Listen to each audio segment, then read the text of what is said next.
Defund the police? Is it outrageous? Is it ridiculous? Is it stupid?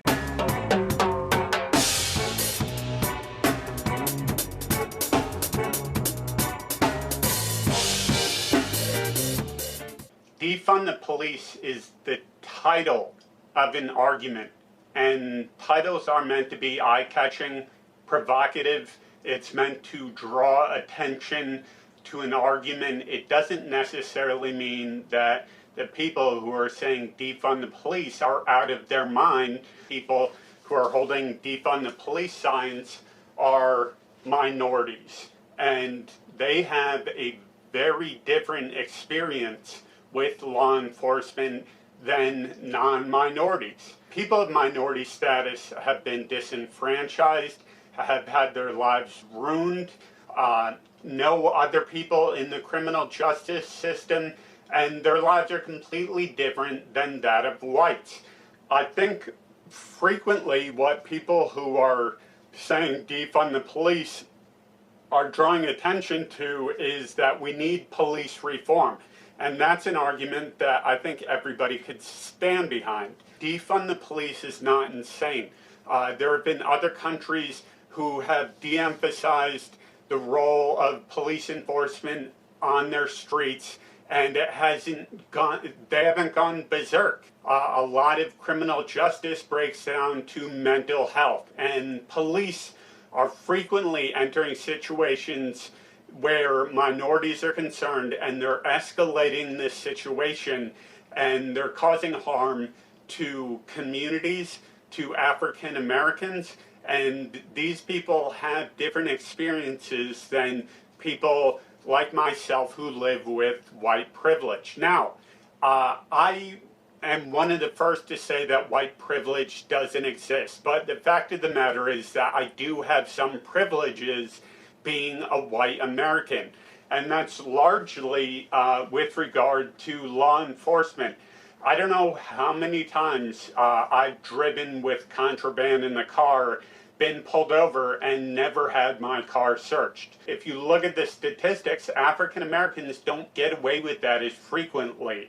There are so many statistics to say that African Americans are getting pulled over more, they are being stopped in the streets more, they are being unreasonably searched, and they are being held to a higher standard of law abiding because of the way law enforcement acts towards people of minority status, African Americans, Latino Americans. So defund the police, I think we need serious police reform.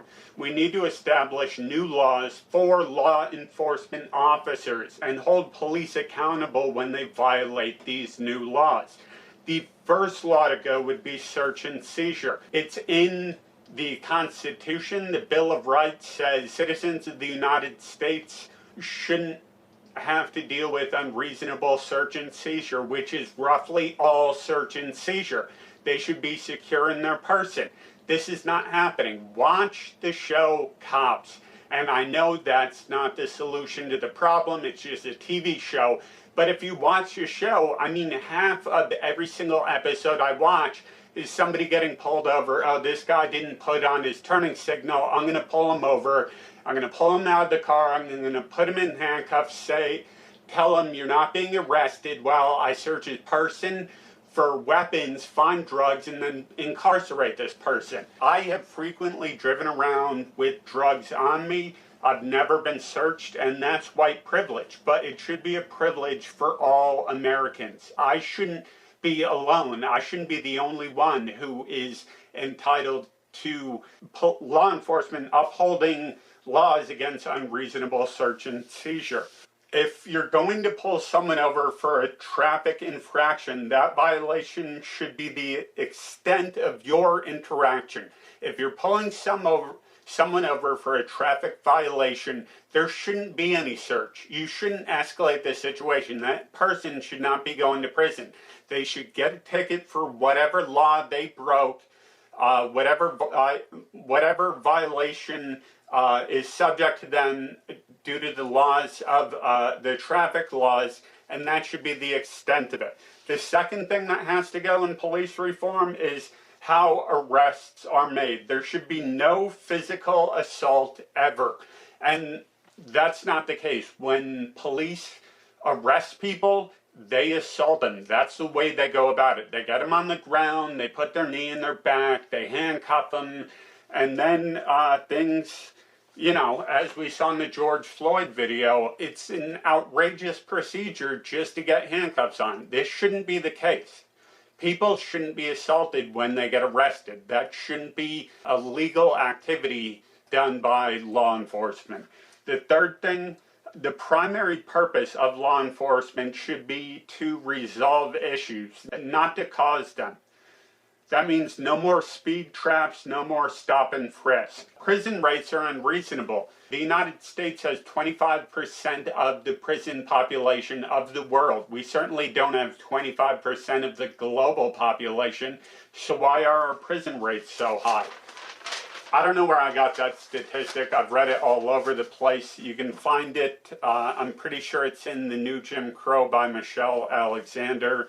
There's a lot of interesting facts in there, and it talks about my white privilege, about the fact that search and seizure of small amounts of drugs are leading to extended bouts of incarceration for people of minority status. It's destroying communities. Black men are 2.5 times more likely to be killed than white men by the police, even though they make up a fraction of what the white population is. African American demographic makes up 13.4% of the population. White is 63.4%, and the statistic that black men are 2.5 times more likely to be killed than white men by police officers came from nature.com/articles. I also think no more unarmed people should be fatally shot or assaulted at all. Unarmed people shouldn't be facing firearms. We need to get rid of firearms if they can't do without them. If they're going to use firearms against unarmed people, they need to get rid of them. I'm sorry if you need to put yourself in precarious situations without them, but you've lost your right to use them because you're using them indiscriminately and you're using them unnecessarily. And when you use them against unarmed people, it's unreasonable.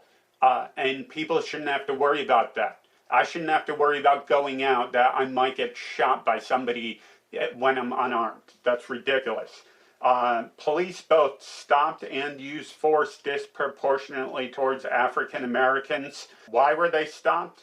I'm not sure.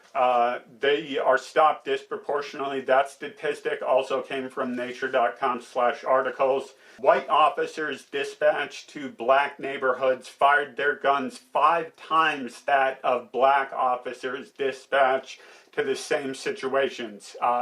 African American neighborhoods. It's easy to argue some systemic racism in the system being law enforcement, that white law enforcement officers are racially discriminated. That shouldn't be the case. They shouldn't be firing their firearms at 5 times the rates African American officers are in the same situations.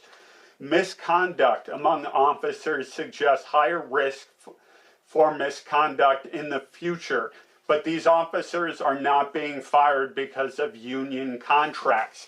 If an officer is cited multiple times for misconduct, like Derek Chauvin, who had 18 prior complaints, the officer that killed George Floyd, they should be held accountable. They should be fired. Union should not grant them immunity, allowing them to act unreasonably in their vocation. It shouldn't protect these individuals. If misconduct is a good way to establish future misconduct, if it's a good predicator of future misconduct, these officers who are acting inappropriately need to be fired.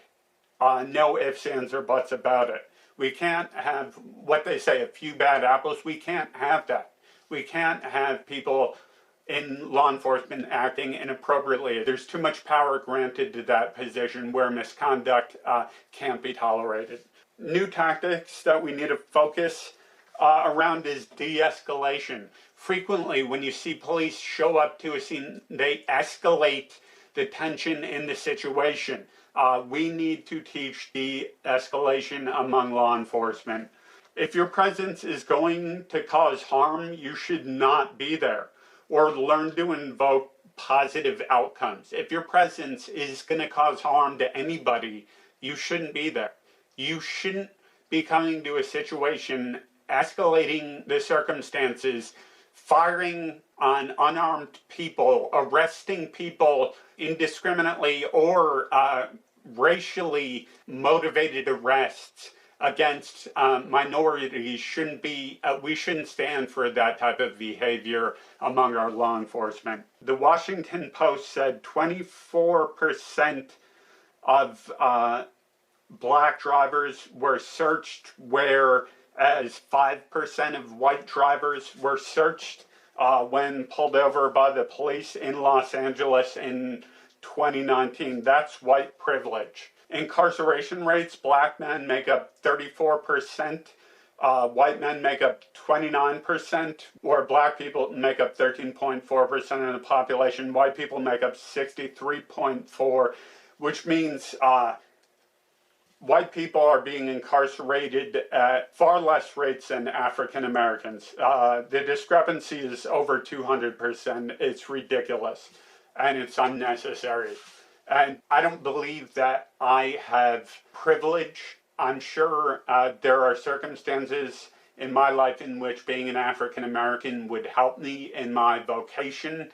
For example, they're looking for minorities much more than they're looking for people like me.